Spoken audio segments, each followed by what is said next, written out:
Usually a normal conversation has a certain rhythm to it. Right, yeah. I like to think of it kind of like a gentle, low-stakes game of tennis. You hit the ball over the net with a really casual, like, hey, how was your weekend? Exactly. And the other person just hits it back with I'm pretty good. Just relaxed. Yeah. It's paced, right? It's polite. You both completely understand the rules of the court. Yeah, there's this mutual agreement on the social contract. You're establishing a baseline of connection without demanding too much cognitive effort from either party. But then you meet someone, maybe you're at a neighborhood barbecue or, I don't know, the break room at work, Right. and suddenly that tennis match just completely evaporates. It is entirely gone. You ask how they're doing, and before you can even, take a sip of your coffee, they are downloading 15 years of deeply complicated, highly salacious family drama right into your cerebral cortex. It's the absolute definition of conversational whiplash. Yes. You don't even know their last name yet, but you suddenly know exactly why they haven't spoken to their Aunt Susan since the winter of 2018. And you're just standing there completely paralyzed. You're drowning in this backstory that you never asked for and honestly have no idea what to do with. Exactly. And so today, we are jumping straight into the deep end of this exact, incredibly common modern phenomenon in our deep dive. It really is everywhere right now. It is. And we're going to look at it through the lens of a single, highly popular piece of internet slang that has basically taken over everyday vernacular, which is the lor-drop. The infamous lor-drop. The infamous lor-drop. We're going to trace how an ancient Old English word for general knowledge somehow mutated over centuries into the ultimate Gen Z term for just oversharing juicy gossip on TikTok. And, looking at this term isn't just about understanding some trendy phrase you might see in a video caption. Right. It actually serves as a really fascinating window into human behavior. We're examining what happens when we unleash just a sheer fire hose of information on people. Yeah. And the psychology behind why we feel compelled to curate ourselves into characters and what it means when we force an audience to consume that curation. Well, let's start at the very beginning because the journey of this word is just wild. Long before anybody had a smartphone, we actually have to travel back centuries to early Old English. We do. The word was originally spelled L-A-R, lar. Yeah, lore. And in that early context, lore had absolutely nothing to do with a specific backstory or niche internet drama. Right. It simply meant knowledge or learning. In fact, the word lore is actually a distant relative of the verb learn itself. They share the exact same linguistic DNA. That's so interesting. So let's visualize what knowledge meant back then.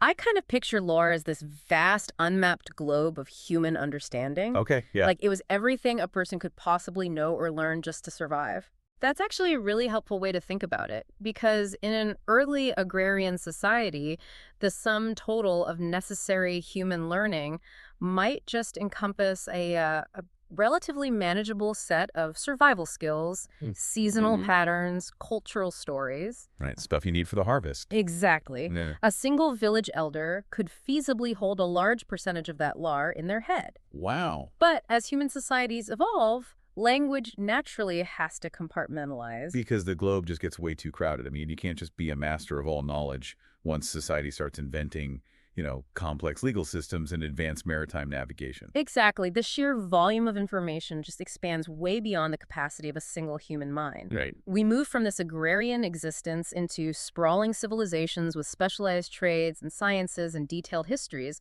so the language adapts to this new reality. It has to. Yeah, we stop using this root word to describe general learning, and we start categorizing information into specialized buckets. So suddenly you have botanical lore. Oh, like which plants heal and which ones are poison. Right. You have maritime lore, like how to navigate by specific constellations. You have local historical lore. So, okay, let me unpack this.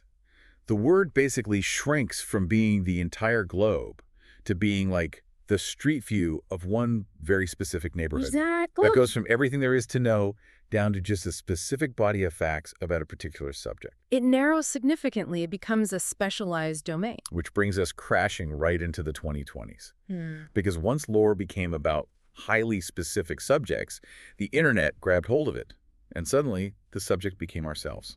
The shift to the personal mythos. This is really where the word finds its completely new lease on life in modern Gen Z parlance. Yeah. In the slang of the 2020s, lore is universally understood to mean a person's particular personal history. And it comes with very specific ingredients, right? This is your childhood, your family background, the weird way you were raised, your chaotic past relationships. All of it. It's all the bizarre little ingredients that go into making you you. But, okay, here is where it gets really interesting, and I have to push back on this premise just a little bit. Okay, go for it. I am sort of struggling to see the fundamental difference between dropping your lore and just regular old gossiping or venting. That's a valid point. Right. I mean, we've had words for sharing messy personal histories forever. Why rebrand it as lore? Well, I would argue they're fundamentally different mechanisms, and it speaks directly to the psychology of the modern internet user. Okay, how so? Well, gossip is inherently communal. It's usually what you're doing to someone else, often behind their back, to build social bonds with a third party. Right, exactly. Lore, on the other hand, is authoritarian. It is what you are doing to yourself in public. Oh, wow. That is fascinating. Yeah. Authoritarian, you are dictating the canon. You are. By adopting a word like lore, which, remember, was a word previously reserved for ancient myths, specialized academic fields, sprawling fantasy realms, Yeah. you are elevating the mundane reality of your own life to the status of a mythology. You aren't just complaining about an annoying ex-boyfriend anymore. No, you are introducing a complex antagonist into your cinematic universe. Exactly. It's main character syndrome, but with footnotes. Yes, perfectly said. When someone calls their messy breakup lore, they're treating their own everyday lives with the reverence of a Marvel movie. You are essentially telling the listener, like, you cannot possibly understand my current character arc unless you understand the deep, intricate lore of my sophomore year of college. Right. It frames the personal history not as just some casual anecdote, but as essential exposition. The whole TikTok era has completely transformed how we view our own narratives, essentially turning private, salacious backstory into public entertainment. And if we connect this to the bigger picture, let's look at how this plays out in a hypothetical, everyday scenario on your social media feed. You might be scrolling and see a video starting with someone putting on makeup, and the caption reads, "Get ready with me while I drop the lore of why I'm banned from my local Target." Oh my gosh, I have seen that exact video 100 times. Right. The creator is actively commodifying their own history. They are inviting you into a constructed universe where their bad decisions or family quirks are presented as highly structured, episodic content. Which brings us to the actual delivery mechanism of all this content. We know what personal lore is now, this highly curated, self-mythologizing backstory. But the real problem is how it gets delivered to the unsuspecting public. And the terminology around this is just so evocative. Mechanics of oversharing. We see terms like the lore drop, the lore stream, and the lore dump. I love the sheer physical weight of those words. Drop, stream, dump. I mean, none of those words imply a gentle exchange. No, not at all. They sound like gravity's doing all the heavy lifting, and the listener's just standing underneath a falling piano. They inherently imply a lack of control on the receiving end. And if we look at how dictionary definitions, like Merriam-Webster, are starting to frame these terms, Yeah. a lore drop usually carries a very specific negative implication. It strongly suggests that what is being shared, or the manner in which it's being revealed, is excessive, unnecessary, or just downright TMI. Too much information. So let's break down the mechanics of why a lore drop feels so overwhelming in person. Is it inherently a bad thing, or is it purely a problem of volume? It's largely the volume and the context. Right, because imagine you ask someone that casual question at a party. Hey, how's it going? It's like taking your phone out to open a weather app. Okay, I like this analogy. You just want a quick 3-second piece of information, just a sip of water. But instead of the temperature, you get a pop-up warning that says, mandatory 50 gigabyte update required before proceeding. Or someone turns a high-pressure fire hose on you, and your brain just completely freezes. You don't have the processing power or the storage space for a 50 gigabyte update at a party? Exactly. The 50 gigabytes isn't necessarily bad data. The personal history might be genuinely interesting or, important, but the volume of it and the sudden paralyzing cognitive load placed on your brain when you were literally only expecting a weather update is what makes it a massive problem. That cognitive load really is the core issue. The terminology in the dictionary, excessive, unnecessary, it points to a fundamental lack of social grace. Right. The issue isn't that the person has a complex childhood or some dramatic past. The issue is the non-consensual unloading of that complexity onto a listener who hasn't opted in. Non-consensual unloading. It entirely bypasses that tennis match of human connection we talked about. It does. You can't hit the ball back when the other person has just dumped a dump truck full of tennis balls onto your side of the court. It traps the listener. They are forced into the role of a passive consumer rather than an active participant in a conversation. And you know that feeling of your brain freezing while a 50-gigabyte update downloads. Yeah. That doesn't just happen in neighborhood barbecues or on TikTok feeds. This concept of unloading unnecessary information transitions perfectly into the other major realm where we see lore dropping constantly. Yeah. We are moving from the personal fire hose of social media right into the fictional fire hose of literature. Exactly, because lore dropping is certainly not exclusive to personal gossip. In the context of literature, storytelling, and gaming, a lore drop is defined as an overly detailed, dry, verbose passage of exposition.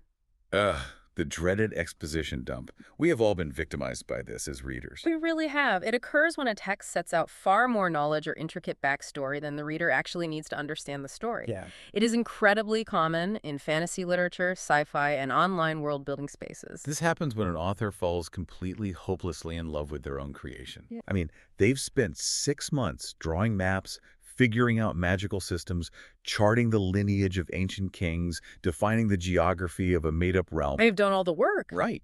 They put all that hard work in, and they desperately want the reader to validate it. So they drop the lore. They lack what we call the ruthless editor. Yes, Yeah. the ruthless editor. Let's talk about what happens when that editor is just completely missing. So what does this all actually mean for the reader? Imagine you are reading a massive epic fantasy novel. Okay. You are deeply invested in the hero. They are standing on the walls of the castle, sword drawn, and you are waiting for the dragon to attack. The stakes are sky high. Your heart is pounding. But instead of the dragon swooping down, the author pauses the action for 3 solid pages to describe the intricate, highly specific tax code of a fictional goblin kingdom located 100 miles away. And in the author's mind, they believe they are enriching the world, providing depth and texture to the reading experience. But really, they are just showing off their goblin tax code.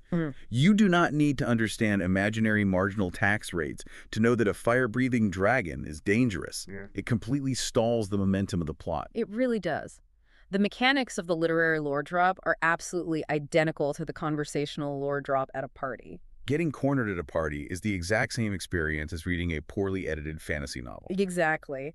The author and the oversharer are both committing the exact same error. They are prioritizing their desire to broadcast information over the audience's capacity to absorb it. Both are desperately in need of an editor. Which brings us back to that concept. What is the actual function of an editor in that scenario? Well, this raises an important question, right? An editor's primary function is to serve the narrative momentum. Okay. They look at the minutia, whether it's the goblin tax code or the highly specific details of a messy real-life breakup. And they ask one simple, vital question. Which is? Does the audience actually need this for the plot to move forward? And 99% of the time, the answer is a resounding no. Usually, yeah. Yeah. It requires an intense amount of critical thinking and self-awareness to balance the desire to share this intricate world you've built with what the audience can actually digest. It is the crucial difference between effective world building and thoughtless world dumping. Right. So synthesizing everything we've explored today, whether it is a juicy, salacious personal history dropped on a TikTok timeline or a dense, dry, literary backstory in a 900-page fantasy novel. Yeah. A lore drop is ultimately about the pure act of revealing information. And the most critical realization from everything we've discussed is that this act happens regardless of whether the audience actually wants to hear it or not. It all comes down to audience awareness. We've traced this word from its origins as the vast globe of all human learning, watched it narrow down to specific specialized disciplines, and finally observed its transformation into a colloquial term for overwhelming someone with your personal backstory. It's been quite a journey. It has. And across all these eras, the common thread is the sheer weight of the information being exchanged. So for everyone listening, I want you to think about your own personal lore for a second. We all have it. You have those stories you tell on a first date, the childhood memories that explain your weird phobias, the relationship drama that shaped who you are today. Right. It is your own personal mythology. But the next time you are sitting across from a friend at a coffee shop or drafting a massive post on social media, be mindful of your mechanics. Ask yourself, are you dropping it, streaming it, or dumping it? Are you passing the tennis ball? Or are you initiating a 50-gigabyte mandatory update on someone who just asked you how your weekend was? Cultivating that internal ruthless editor is becoming an essential modern social skill. Because if we are increasingly treating our own lives as lore to be dropped and consumed by online audiences, Yeah. if we're all acting as the authors of our own personal fantasy novels, it leads to a rather provocative final thought. Oh. Where does the logic of self-mythologizing ultimately take us? Well, if we view our own lives purely as content to be packaged and consumed by an audience, how long until we start acting as our own ruthless editors in real time? Wait, what do you mean? I don't just mean withholding the boring parts of our day. I mean actively, retroactively tweaking and editing our own actual memories. Oh, wow. Trimming the inconvenient facts, smoothing out the contradictions, and essentially fictionalizing our own past just to make sure our personal world building is a more streamlined, entertaining read for our followers. That is deeply unsettling. Instead of just dropping the lore, we start rewriting the canon of our own lives because the truth isn't engaging enough. We become unreliable narrators of our own history, purposefully blurring reality just to keep the audience hooked. Exactly. Well, on that note, keep your lore honest and keep your fire hoses in check. We'll catch you on the next deep dive.